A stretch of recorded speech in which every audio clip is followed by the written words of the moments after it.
Uşaq yaşında böyük şöhrət qazandı. Bir rolun qurbanı olan, daha sonra narkotik alətçisi olduğu deyilən Kevindən sizə danışacağam. Söhbət Evdə Tək filminin Kevin obrazı ilə tanıdığımız aktyor Macaulay Culkindən gedir. Aktyor 26 avqust 1980-ci ildə Nyu-Yorkda doğulub.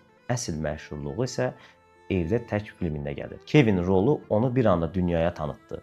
O 1990-cı ilin ən parlaq uşaq aktyorlarından birinə çevrildi. Amma bu şöhrət uzun çəkmədi. 1994-cü ildə sonra sanki hər şeydən yoruldu. Bir müddət kənara çəkildi. Hollywooddan uzaqlaşıb sakit yerə keçdi. Təxminən 10 il sonra yenidən ekranlara qayıtdı. Mediada onun həyatı ilə bağlı çox yazılar çıxdı.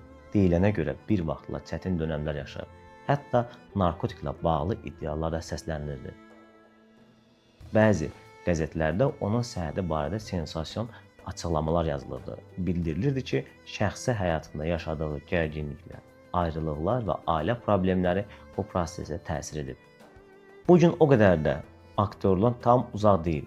Sadəcə əvvəlki kimi şöhrət dalınca qaçmır Kevin.